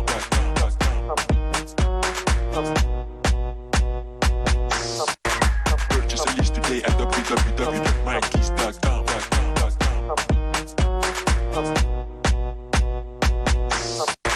Purchase a list today at www.mykeys.com.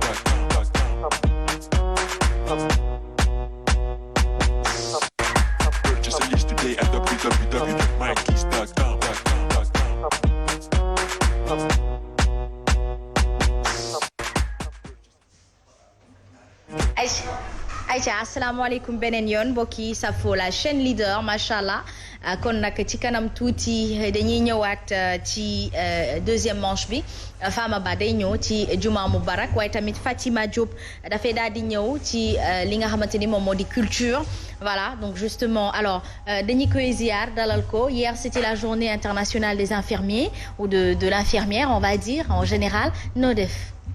maa ngi fi Asmara madame Touré Mandi Mori maa ngi nii. di la ziar donc di la remercier ci invitation bi di wax ni Sen TV moom sama kër la pourquoi parce que personnel bi fi nekk ñëpp Fatima Diop en commençant par elle moom sama jigéen dama ko sonal trop voilà donc Mohamed Mag Baax ñoom ñun ñëpp soxna mu fi jógee sama mbokk njàmbur la di remercier paramédicaux yi nga xam ne mooy infirmiers ak infirmières yi nga xam ni ñu ngi toog di seetaan émission bi nga xam ni démb moo nekkoon journée mondiale bi nga xam ni moom lañ doon màggal ci àdduna bi yëpp mu nekk journée boo xam ni tout le temps infirmiers paramédicaux yi dañuy jooy parce que tey boo xoolee invitation bi dama koy tënk ci peut-être quelques angles boo xam ni statut infirmier yi nga xam ni ñoom ñoo nekk actuellement dans les hôpitaux seen manque de considération ci seen statut ak aussi tamit accessibilité bi nga xam ni ñoo ngi koy dund non à l'information accessibilité que ce soit ci information digitale bi ak ci information verbale ak beneen bi nga xam ni aussi ñu ngi koy dund ci côté stigmatisation actuellement bi am envers la population actuellement voilà. Aïcha mi ngi noonu lii nekk na lu am solo loo xamante ni war nañ ko waxtaani ndax mbirum infirmier ak infirmière jamono ji xaw na takkar naa si tuuti et c'est avec un immense plaisir justement ñu fi dalal koo xamante ni dafay yëngu ci waar boobule diggante yéen ak patient yi ñëw waaye tamit diggante yéen ak ñi nga xamante ni ñoom ñoo leen coiffé di directeur hôpitaux yi ak li ni mel dafay baax ñu wax ak yéen bu ko defee ñu xam itam yéen itam seen xalaat ak seen retour Fatima Diop noo def. nuyu naa la Asma déjà. yaa ngi am jàmm. maa ngi si jàmm bu baax a baax et c'est un plaisir de partager le plateau ak ñi mu ko bokkal yëpp di nuyu Fama di nuyu également sunu ay invités comme ni mu ko waxee rek jàpp la moom sama xarit la macha allah sama frère la di nuyu mbokku téléspectateurs yu Sen TV yëpp di leen jox seen wàccuwaay comme ni ñu koy defee nag incha allah dinañ ñëw ci kanam li gën a fës ci wàllu actualité culturelle incha allah. incha allah rabbi Fama ñu def. Madame Touré, ça va, merci. Et toi? Ça va, alhamdoulilah. Alhamdulillah. Bon vendredi à tous. Nuyu ñi ma bokkal plateau Fatima Demba Dabakh ak suñu invité. Nuyu ami fidèles téléspectateurs yi di leen wax juma mubarak. te tey ci biir rubrique bi rek Demba Dabakh lañ fi daal di dalal mu andil ñu single bu mu woy sëñ Babacar Sy après ñu waxtaanee actualité ci li muy waajal. Aïcha mi ngi noonu Demba Dabakh noo def. maa ngi fi rek xas yaa ngi am jàmm. maa ngi lay ziar bu baax. di la dellu ziar bu wér. baa yaa ngi ci jàmm. sant rek. maa ngi lay ñaan yàlla dolli. amiin yàlla na yàlla dolli. amiin waaye ñu bokk ko. barke di nuyu Fama di nuyu waa Sénégal yëpp di nuyu suñu papa suñu sëriñ Babacar Sy Mansour di ko ñaanal yàlla may ko wér bi jaay Cheikh Ahmed Tidiane. amiin amiin liggéey bi nga xamante ni commencé na ko si kër maamam yàlla may ko cër ak wér gum ko àggalee. allahumma amiin yàlla sañ na ko mën na ko yàlla na ko def barke yonent bi. amiin amiin yaa rabbi di nuyu waa Sénégal yëpp di ñaan yàlla def jàmm ci réew mi. amiin Cheikh Ahmed Tidiane Serif. amiin yaa rabbi Aïcha mi ngi noonu Mouhamed Adama Dia yow yaa nekk président association des paramédicaux justement de Guédiawaye genre ñu justement ñu dalal la tey alors diggante patient yi ñaxtu. tey man je pense que j'ai beaucoup relativisé ndax nee naa ci beneen côté gi da ngeen di def ay sacrifices yu bëri léeg-léeg sax ngeen toppatoo malade goo xamante ni da leen di leer ni xëy na fii mënu fee faju waaye nag yéen a ngi koy dalal ngir rek balaa ngeen di ko amal beneen hôpital bu disponible donc yooyu yëpp nekk soutien goo xamante ni dañ koy xaar ci yéen ñu bëri di naan am na benn peut-être pas maltraitance mais am na benn ci benn côté gi fi ngeen faillir à seen mission yow lan nga ci mën a wax. ok tout d'abord xam naa ne su ma waxee te tudduma leen rek bu ma demee dinañ ma dóor quoi. wala ñu mere ma. mooy association bi nga wax APG. benn association buñ créé la boo xoolee yàggul au niveau de la banlieue Guédiawaye bi ma dëkk parce que Guédiawaye laa tiitaroo. moom la ma ñëpp xamee. mu nekk ay infirmières ay sages-femmes. donc ay délégué médical ay techniciens supérieurs yoo xam ni Guédiawaye lañ dëkk ñoo ko créé donc teg ma ci kaw jiital ma bi nag nekkul ci question que dama leen ëpp niveau d'étude wala dama leen ëpp diplôme wala dama leen ëpp xam-xam peut-être dañoo am ci man confiance ñu ànd di liggéey pour le bien-être de la population de Guédiawaye et donc maa ngi leen di remercier mi APG association des paramédicaux de Guédiawaye boobu donc di profité aussi ma vice-présidente Koumba Bass et les sages-femmes ak secrétaire général bi. Fama ak Mariama may mën a lay bi nga xam ne mooy président commission médicale voilà. beneen bi aussi plateau Subatel bi aussi. damay profité ça fait l'occasion ma wax ko tout récemment am na benn trophée xaw ma prix bu ñu leen jox et que dama koy wax tout le temps man maîtriser naa média Sénégal et que meilleur plateau pour man.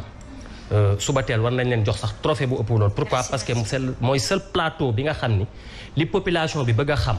c'est-à-dire télé yi dañ lay wan parfois dañ lay wan loo xam ni folklore la mais plateau bi rek laay gis en sincérité man ku may xam ci dëgg nga may xam kenn saxalu ma lem la ñuy taxaw nit ñi am problème ci askan bi ñëw toog fii di ko fi jooy buñ jógee fii seen problème saafaraw donc plateau bi Subatel dafa am solo et que nit ñi nekk ci hôpitaux yu bëri franchement parler ma main sur le Coran dañ koy suivre machallah merci beaucoup yéen a ko moom beneen bi mooy problème bi nga wax donc mooy li ma wax dama koy traité ci ay angle problème bi paramédicaux yi du dund. très bien benn bi mooy stigmatisation bi. waaw pourquoi stigmatisation bi parce que infirmier dañoo am benn statut boo xam ni Sénégal dañoo yëpp infirmier wala infirmière.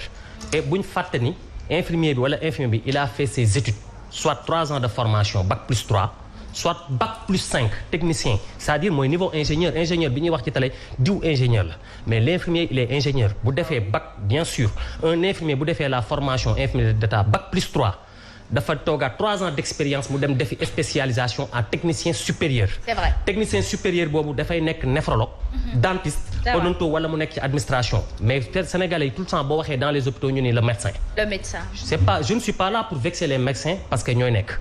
mais le médecin dafay jàng 8 ans l'infirmier dafay jàng 3 ans ou bien 5 ans c'est-à-dire que li koy di jàng ci 8 ans daf koy jàng ci 3 ans ba 5 ans soo xoolee ci hôpitaux yi chaque jour dafay am service de 24 heures service de garde yi boo xoolee da ngay gis un infirmier boo xam ne tey dafay xëy supposons waa vendredi 8 heures dafay wàcc samedi 8 heures la war a wàcc mais parfois dañuy toog di xaar équipe de relève boo xam ne dañuy wàcc 10 heures même ci équipe de relève boobu dafay am infirmier wala infirmière boo xam ne dafay jóge Tivaouane Peulh wala Kër Massar war a xëy si pour ñëw remplacer que parfois dafay am problème accessibilité mooy lan problème oto yi wala embouteillage léegi yow kooku bu nekkee hôpital mu war a assurer des gardes service de garde boo demee supposons exemple hôpital Dantec service cancérologie nga xam ne jaar naa fa moom gën a marqué sama histoire sur 16 lits yoo xam ne ñaata patients ñoo fa nekk yoo xam ne presque mën nañ ne ay phase terminale ñoo fa ëpp ñooñu dañ leen di accompagner ce sont des soins palliatifs et quand on parle de soins palliatifs c'est d'accompagner arrêter des soins curatifs et de pallier avec des soins palliatifs d'accompagner le malade vers un mort paisible et douce. maanaam war nañ leen jox seen gëdd. seen merci malade yi nekk foofu boo demee infirmiers yi xam nañ stade bi ñu nekk. stade avancé bi ñu nekk. très bien et que tey bu malade ñëwee ci hôpitaux kan moo koy njëkk a recevoir y a des hôpitaux dans les hôpitaux y a les professeurs agrégés y a les médecins. très bien y a les internes. très bien y a les DS y a les paramédicaux mais boo leen ñëwee yéen ñi boo leen yóbbee malade tey seen kër ci hôpitaux yi service urgence kan moo koy njëkk a recevoir kan mooy génn.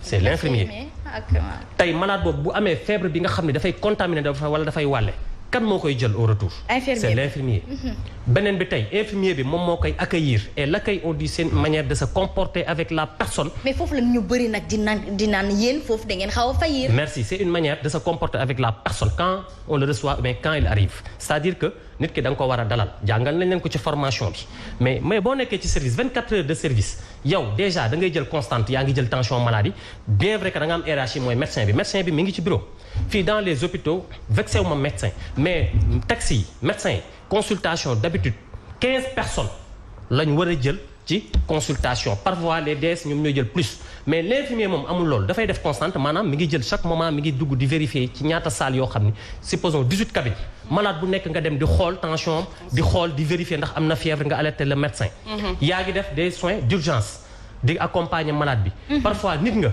nekk ci rapport yi ci dossiers yi di jox médecin bi tout le temps ba ngay gis ko indi malade accompagnant di saaga boo ñëwee yow médecin bi mi ngi ci bureau mais infirmier bi ngay saaga moom ngay wax te pourtant malade bi après bu ñu ko recevoir bu hospitalisé infirmier bu xëyee moom moo koy def nursing mooy bu xëyee mooy sang malade bi moo koy toppatoo di ko solal ay yëreem di ko parfum di ko brosser di ko diwal poudre di ko accompagner di ko lalal di faj góom yi ba pare di ko wax ju neex di ko dalal pour que mu nekk ci benn moment boo xam ne moment mais li nga wax nii yëpp du ñëpp mel nii kon da nga bëgg a wax kon du loolu moo tax ñu di leen indexé parce que là da nga wane yéen seen valeur da nga wane yéen seen taxawaay naka ngeen di defee ak boo leen jàkkaarloo ak patient mais peut-être yéen tey bu ñu demee ak seen journée baax na ngeen wax seen doléance mais tamit lii nga wax nii yëpp man peut-être dunduma ko gisuma infirmier wala infirmière bu ko dund ak man peut-être tamit keneen ak keneen ak keneen waaw xam nga lépp loo gis dafa am aspect négatif am aspect positif mais ki jàng def la formation chaque jour ñu génn ci télé yi damay gis ay des journalistes yoo xam ni je mange pas mes mots lu mel ni bijou bi génn ci plateau bi fi problème yi amee lu nekk wax na ko ci plateau yi képp ku ciy wax rek da ngaa xamul nit booy wax da ngay wax mais nag elle a vécu aussi waaw d'accord mais aspect bu positif bi mooy tey ñu jox la plus surcharge de travail surmenage boobu noonu fatigue psychique boobu xajul ci nit te nit kooku du machine daal xajul ci nit hôpitaux yi les DRH c'est-à-dire que administration bi jëluñu personnel suffisant tey da ngay dem ci urgence demal CTO seen service d'urgence wala nga dem Dantec est-ce que xam nga service de garde bi ñaata infirmier ñoo fay nekk wallahi al azim benn infirmier parfois mooy nekk de garde si CTO urgence plus de ñaata urgence yu ñëw 50 par la garde ak benn médecin boo xam ne soit il est interne parfois ñu jël stagiaires yi nga xam ni dañuy jàng pareeguñu formation ñu wool ne la kaay jàppale ñu kooku nga war a gérer ñaata malade nekk ci dossier yi est-ce que comprendre nga aspect négatif bi ngay wax nag parfois dans les hôpitaux dafay am ñoo xam ni ils n'ont pas fait la formation pourquoi ngeen jël non c'est pas personnel bi yow bu fekkee asma da ngay liggéey da nga am sa RH am administration bu yebal nit mais da ngay dem ñu ci bëri dañuy def formation peut-être bëgguma tudd tur bi en secourisme wala ñu def formation tel wala un politicien bu nekk ci hôpital bi wala centre de santé bi. Très bien.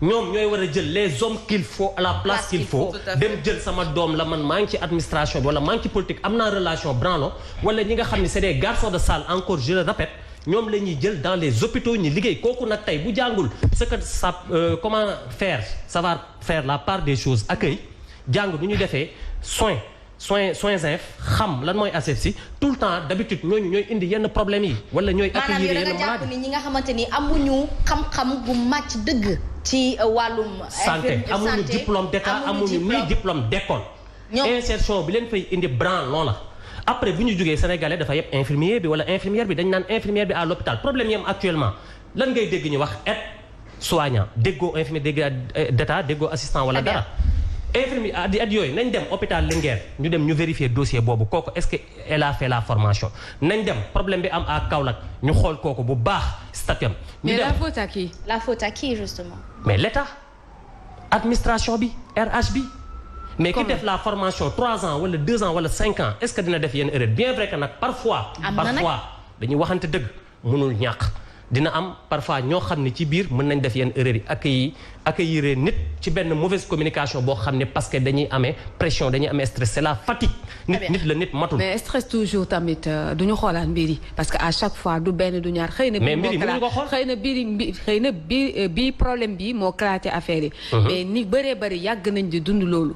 ni nga xamante ne moom la ñuy daj vis-à-vis le comportement des infirmiers ou infirmières wala ku mu mënti doon ki nga xamante ne tey moom moo war a dalal ki nga xam moom la. tu as raison parce que surcharge de travail bi ñuy am dans les hôpitaux surcharge de travail nit la. nit dafa am instinct animal am instinct humain. c'est-à-dire que surcharge de travail boobu bu ñu la ko joxee parfois da ngay gis accompagnants yoo xam ni dañuy ñëw à l'hôpital franchement ci accueil li ñu commencé di saaga. blouse blanche bi di saaga mais dañuy jaxasoo te yéen seen formation daf leen di obligé ngeen dékku lu ni mel. bien sûr daf leen di obligé lu ni mel. dafa mel ni c'est ça qu'on appelle les valeurs essentielles. bu dem mission. même bu dee ci temps de guerre la bal bu mu fa jël daf koy nangu dékku ndax moom moo tànn filière boobu. merci c'est ça qu'on appelle les valeurs essentielles d'une infirmière ou bien d'un infirmier c'est-à-dire il faut nga am savoir encaisser saaga yi. nga mën a muñ nga mën a dékku mais tamit bu ñu fàtte ni chaque jour dans les hôpitaux malade dina am problème wala mu am cas social. billaahi wallaahi infirmier mooy génne poche am mën na xëyee 10 000 francs bii wàcc du am paas di ko jàppale nit ki dans le domaine social. merci beaucoup mat naa leeral ci jamono ji ñu tool maanaam li nasaxal wàllum santé gi mooy bokk na ci ñuy recruter ñi seen formation matul. ba focaliser wuñu ci wàllum infirmerie ba tax ne duñ cee mën a génn bu baax surménage bi ñu leen di teg ci wàllum administration bi ba tey. nga joxoñ ko aussi baaram tuuma nañ leen di alléger merci ça a été très très très important.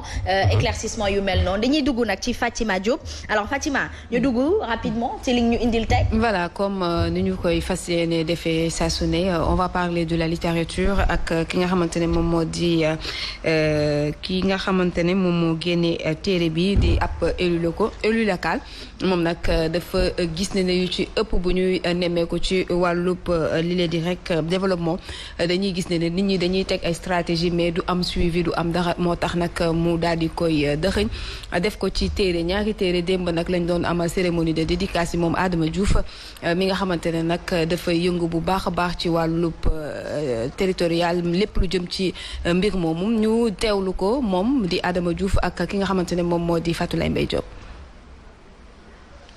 ñaari ouvrage la génne benn bi projet programme de développement territorial sama gëstu dafa wane na projet yu bëri dañ koy def ci Sénégal di ko def Afrique mais li xaw a des mooy bu projet bi bu jeexee ban jeexital la war a jur ci population ci communauté bi léegi dafay jeex rek projet bi jeex beneen judduwaat juróom benn at mu jeexaat beneen ñëwaat te rek problème yi duñ ko régler ni ñu ko war a régler xam nañ ne sax projet moom sax dama am durée mais nañ xool pérennisation bi lañu war a bàyyi ci communauté bi population yi ñu mën koo jëriñoo ndax projet bi xaalis la jar te nit ñi dañ ko ci def xaalis bu bare bon nag projet warta jeex rek dem ni na sa xay dañu war a xool pérennisation bi ab outil de promotion de la pérennisation c'est important pour ñu liggéey ci beneen bi guide la nee naa leen sànq département yi presque moitié ñoo demaat élus locaux yi boo leen xaajoon ñetti paar ñaar yëpp dañ leen renouveler. xam ma joxe benn document boobu tudde ko guide pratique pour l'élu local dana boo ko gëstoo xool ku baax da nga mën a xam li nga xam ne moom nga war a def ndax c'est elle est très pratique.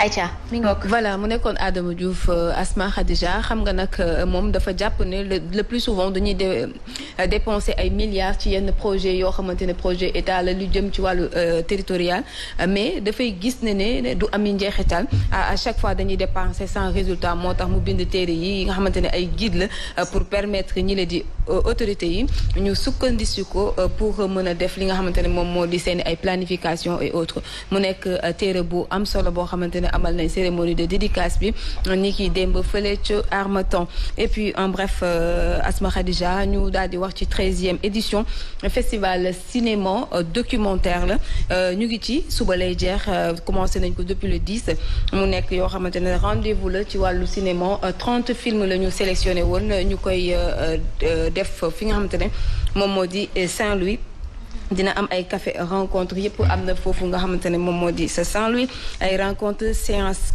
scolaire aussi permettre ndaw yi aussi ñu xam technique yi ci wàllu réalisation film documentaire court métrage long métrage entre autres ba tey ñu descendi ci Saint-Louis ak li nga xamante ne moom moo di rek festival jazz Saint-Louis ñu fas yéene ko amal du 2 au 6 juin muy date bi ñu daal di retenir li nga xamante ne moo di commission bi ñuy yor association bi ñu dénk loolu def nañ ab communiqué daal di koy wax nee nañ nag ren dinañ am comme invité ki lay di Sekouba Bambino dina jógee fi nga xamante ne moo di Guinée daal di ñëw ci festival bi ñëpp xam nañ ndeysaan ko boo nee festival bi Fama duma bàyyi ma fen sa xel day dem ci ki nga xamante ne moom moo di Habib Faye parce que moom il était au cœur de l'événement et ak yu nu mel. Alors pour jeexal Asma Khadija ancien PCA bu ex bureau des Sénégalais de droit d'auteur di Abdou Aziz Dieng moom la ñu porté à la tête fu mu toll nii de l'organisation de la propriété intellectuelle muy li nga xamante ne artistes yi yëpp képp la li nga xamante ne ñoom la ñu daal di rek dénk fu mu toll nii li la di mbir mi donc ci li nga xamante ne moom moo di ci dëxëñ li ma Papa Sandane di wax bàyyi li nga xamante ne tic la wala awa message yow sax wax yëpp li nga xamante ne tic la voilà moo ñuy permettre ñu mën a essouffler et pour revenir ci sunu et justement revenir sur la journée du cinéma à Saint-Louis c'est ça? Oui à Saint-Louis tey suba lay jeex le 14 mu nekk lu am solo événement c'est important parce que court métrage ak long métrage képp kuy artiste war nga ko mën a def war nga parce que suñu téléphone yi léegi ça nous sert justement de caméra de micro même parce que c'est fonctionnalité pour loolu la donc képp ku ko am mooy nekk reporter par exemple boo nekkee un bon reporter mën nga te bu fekkee ni am nga base ak connaissance bi war ci public reportage rek di nga mën a def documentaire cinématographique c'est important et dañuy gis ne aussi dañ leen di jàppale bu baax a baax gis nga fond bi ñu teg muy FOPICA teg nañ ko pour jàppale aussi jeunes réalisateurs yi pour permettre leen ñu réaliser li nga xamante ne moom moo di seeni film documentaire et c'est important à bas âge boo initier ab xale dafay am solo pour mu permettre ko moom mu xam technique yi ak naka la ñuy defee li nga xamante ne moom moo di film documentaire yi comme niñ ko waxee court wala long métrage et gis nañ ko semaine bi aussi duggoon nañ ci wàllu woowu et ñu ngi koy waajalaat bu baax a baax li nga xamante ne moom moo di sax film également Dakar Court c'est dinañ ko lancer bientôt fii ci Dakar aussi mooy comme sunu festival bi ñu am ñun comme ni ñu ko amee fële ca FESPACO am nañ ko ici à Dakar ici au Sénégal nga xamante ne moom moo ko jiite di Moli Kane Moli kenn dootu ko présenté ci Sénégal wala ci borom sër bu weex bi voilà moom moo ko tissu blanc moom nag comme ni ñu koy defee saa su ne dinañ ko invité waat incha allah fan yi ñu dëgmal pour ñu wax de plus large ci lii la di Dakar Court bi nga xamante ne mu ngi koy waajal am bu baax a baax incha allah rabi Fama bu ñu revenir tuuti ci festival de jazz je pense que dinañ la fa xaar avec justement les artistes mais on rappelle que le festival de jazz day ëmb tamit lii di peinture lépp loo xamante ni culture la ci li ñu nasaraan si bàyyi ak lu ñu moomal suñu bopp ci jamono pour que échange culturel daan am la nga daan gis ne ni boo demoon bon le Louvre peut-être que amaguñu fa suñu peintre bu ñu fa exposé mais loolu moo yóbbu woon ba tableau africain di dem ba ci musée européen yi donc festival de jazz ce n'est plus à négliger je vois que du tout. avec les années dafa dellu ginnaaw tuuti. oui malheureusement avec les années l'ampleur dafa xaw a wàññeeku te loolu suñu ministère ak ñu yore yooyu Fatima war nañ cee wax yëkkatiwaat ko parce que tey festival de jazz nekk na loo xamante ne lu mën a andil Sénégal lu bëri la. ndax da ngay gis koo xamante ne uniquement day jënd billet pour ñëw assister ci li nga xamante ne moom mooy événement boobu buñ ci jubee nag dinaa leen andil bassiste yu bëri yoo xamante ne ay sénégalais lañu làkkatu te kenn xamul leen ñu daal di def seen portrait nit ñi xam leen bu baax a baax. justement yow tamit naa la xaar si Ndar. ndax ay écrivain. effectivement daan nañ dem mais xam nga ak comme ko ren dañuy def duo la ñuy def incha allah pour dem festival incha allah xam nga Covid bi dafa amoon moo taxoon daaw jéeg yi ñu génnoon ñu suspendre woon ko donc léegi nag fu mu toll nii fa mu ñëwaat buy ñëw dafa war a ñëw en force donc c'est important et incha allah dinañ leen préparer lu am solo maak Fama incha allah duo lay doon duo bu neex Subatel la koy moom waaw Subatel nag li jaa wax dafa am solo de modestie à part dañu toj ayca mi ngi noonu laata nag ñuy dugg ci li nga xamante ni moom moo di Juma Mubarak Fama dafay ànd ci ak Demba Dabax mi nga xamante ni min na plateau bi nit ñaa ngi apprécier sa intervention ndax problème bi coow li bu muy bëri boobu ba léegi amagul infirmier peut-être bu génn wax loo xamante ni ci plateau askan wi dina comprendre Subatel rek ko def de waaw Subatel dama koy waxaat fii nee naa la kenn saxal lu ma lem dëgg la télé Sénégal yu bëri yëpp télé privé parce que je suis aussi dans le média Fatima xam na li may wax très bien télé privé yu bëri boo demee quand tu fais des émissions en plateau xool leen bu baax vous êtes des journalistes lan la ñuy def si émission santé télé la prévention sensibilisation je me dis que nit ñi xam nañ quoi feebar bi parce que y a l'internet léegi pour def des recherches mais amul benn télé Sénégal boo xam ni am na plateau boo xam ne dañ fiy wax les problématiques dans les hôpitaux fan la am politique lañ lay wax Adji Sarr problème Sonko kërëb benn leader ngay gis mi Bougane waxuma ko saxaluma lem Bougane mosuma koo gis mi génn di dem ci wàcc ci terrain yi di génne les problèmes moom moo fi njëkk a wax problème bàjjanu gox moo fi wax problème u infirmier mais dañoo bëgg dans les presses ñuy am des émissions yoo xam ne dans les plateaux dafa war a am un infirmier une sage-femme soit mu am les parce que santé ñi nekk ci kaw les RH yi kese bu dara amee wala dara ni tel ñi ci kaw rek ñooy wax def naa ko consultant il est temps télé Sénégal yi ñuy am koo xam ne dafay wax pour les paramédicaux Aïcha en tout cas c'est important def naa la consultant ndax yëg nga lool def naa la consultant bis ni ki tey Fama Ba ñu dem Juma Mubarak dalal xol yi ndax suba ba léegi ay problème rek lay yennu te laa ilaaha illallah dafay dellu nit ki si yàlla kon nag ñu jublu si kese nag ñu daal ci jublu rek da nga ko waxee yàlla moom ku ko tudd ngay apaisé wu apaisement ngay am ci biir xol waaye tamit suñu mag ñu baax ñi ñu fi am yàlla nañu yàlla taas ci seen barke yokk seen leer bu baax a baax ndax ñoom itamit bu ñu leen tuddee rek màggal leen ci li ñu liggéeyal yàlla sa xol dee daal di giif jàmm yàgg Sénégal réero it yëpp daal di fiy jógee yàlla may ñu gudd fan bu ànd ak wér bay ko suñuy waajur tey nag Demba Dabax lañ fi daal di dalal waaye laata loolu damay ñaanal gudd fan ak wér ki nga xamante ne tey moo ma solal Fatima Asma di sama yaay ju baax muy soxna Penda Dial bu sëñ Mbay si Abdou depuis Tiwaawan moo ma daal di solal nii rek demoon waaw def na fi yaay ci doom gis nga def na fu yaay ci doom suñu yaay ju baax jooju si ziyaar la màggal la jox la sa wàccuwaay ñaanal la rek yaay gudd fan ak wér yaay ju baax la gu mën social ci biir Tiwaawan mën def lu baax yàlla na la yàlla nañu yàlla taas ci sa barke ak sa barke borom kër di sëñ Mbay si Abdou bu maam Abdou Aziz si Dabaax radiyallahu taala anhu Dabaax niñ ko waxee kër gi miin nga ko fii moom sa kër la waaye da ngay def promotion wu sa vidéo bi nga xamante ne génnee nga ko ci sëñ Babacar Si suñu mbégte tey moom nga ñëw def si promotion bi nga waxtaan nañu si clip bi waaye tamit laata loolu bëgg naa nga nuyoog ñun am na fan yi li nga poñee réew mi nga ne ce n'est pas donné à tout le monde d'être babacarisé. Sëriñ Babacar Si Malick. est-ce que. yaa yan wi tawonkuloo soxla woo faama samaam ku ko aw. dëgg la. billaahi jàmbatul Babacar Si moo bari may. Sëriñ Babacar. tus leen tabak kabil am daaxi moo ko yoyoo dan sa jigaangoo gooyi ca tasbit billaahi moo di mbër mi ko jar Sëriñ Babacar Si Malick bu ngeen deeti way Sëriñ Babacar maam Abdu nee na minal basiitin majidin kaamilin ramalin wa waafilin rajasin bum di tamaay bum di sabar bu muy tamam ja bu muy mixzab bu muy toramtat bu muy gitaar bu muy faafali la léegi li war bu leen ko xiinal Fama ce n'est pas donné à tout le monde d'être babacarisé ce n'est pas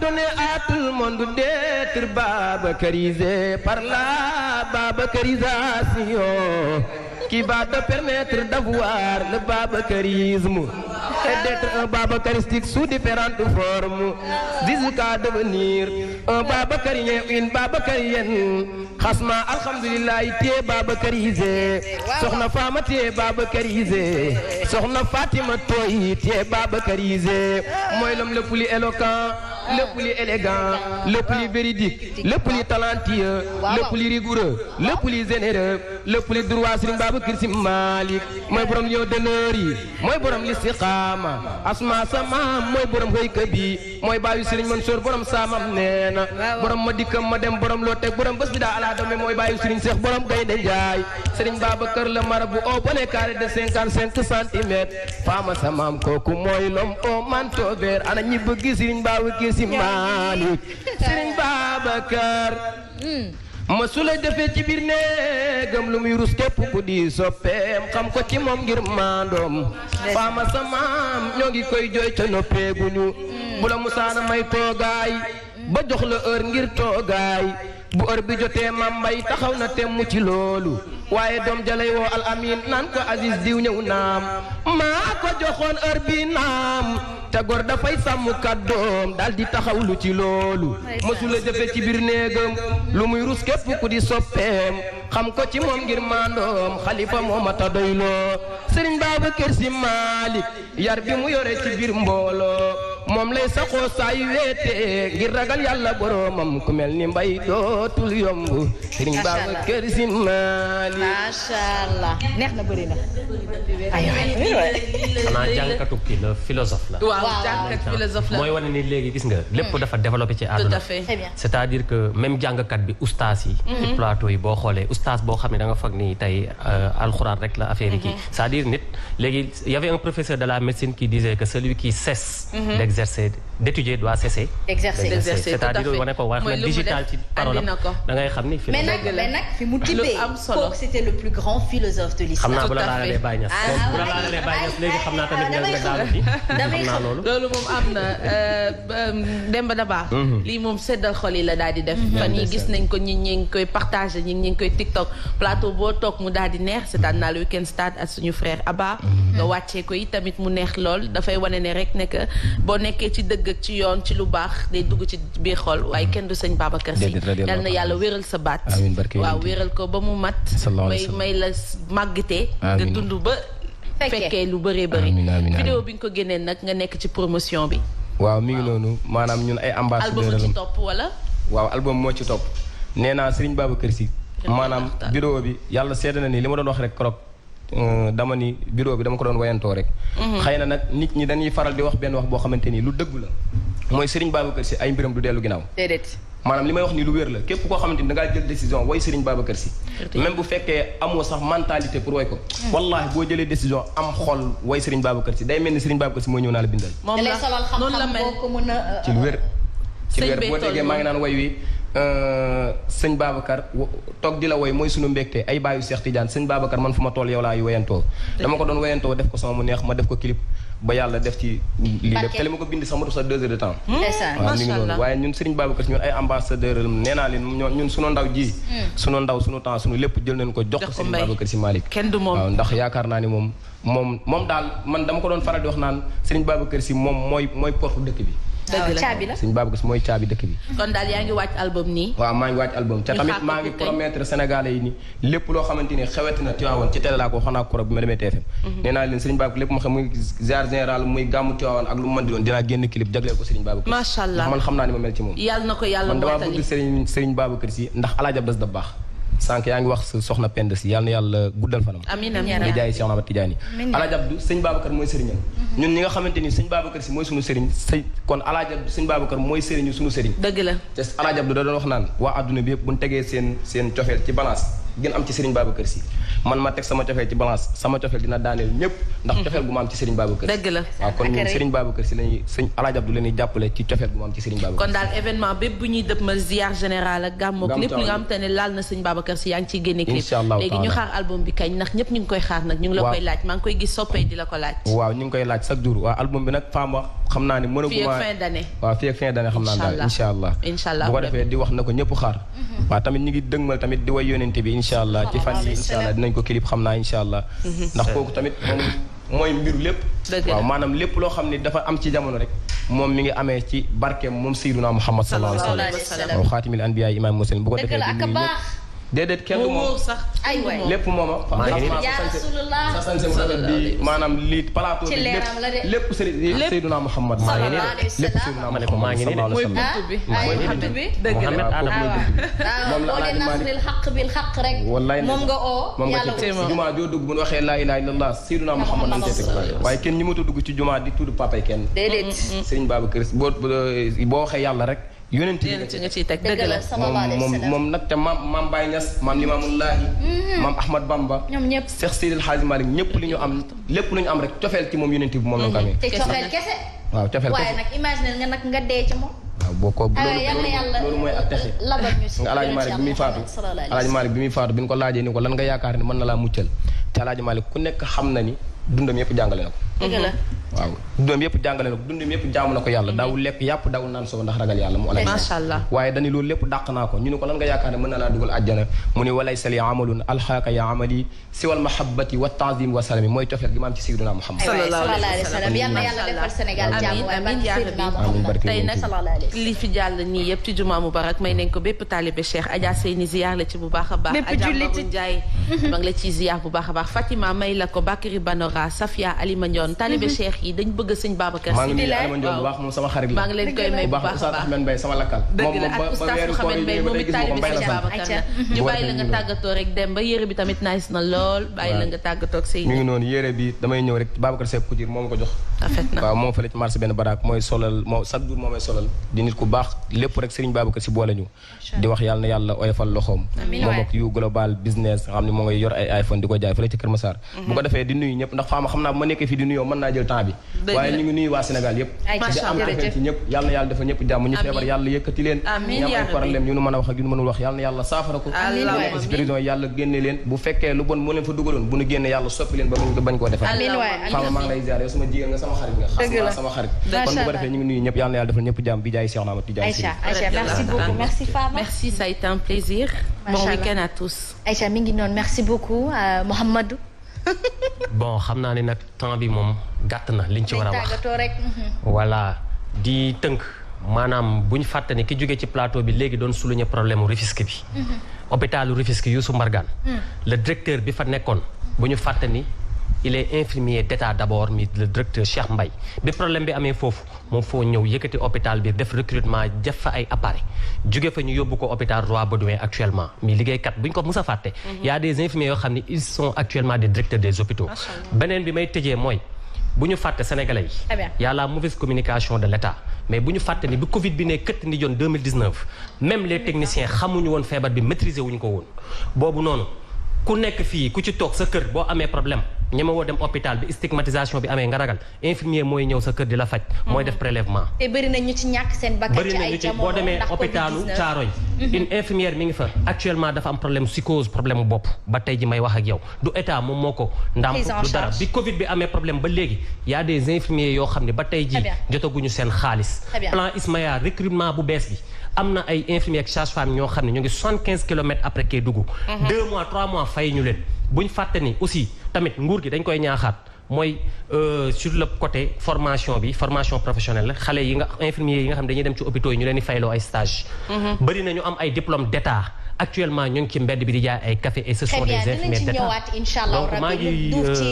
xajul ci cin bi di profité di remercier association bi nga xam ni mooy association APG paramédicaux Guédiawaye ak Tata Dior bi nga xam ne tamit ICP la elle a fait 27 ans de service te amul benn remerciement Mouhamadou nag merci. voilà mi ngi doon. merci à toi merci di la wax rek bon week-end à tous. Aïcha, merci beaucoup Mame Sidi Diop, Bakary Banora, Ibrahima. Merci à vous l'équipe technique, merci à l'équipe d'aujourd'hui. Lii la ñu leen yéene woon yéen askan wi moom la ñu leen jukkil tey kon nag di leen wax juma mubarak waaye tamit xadaratul juma mubarak teg ci itam di leen wax un excellent week-end. On se retrouve demain avec une autre team pour une autre édition de Subatel Inch'Allah. Déglu leen tey ma bàkk mbër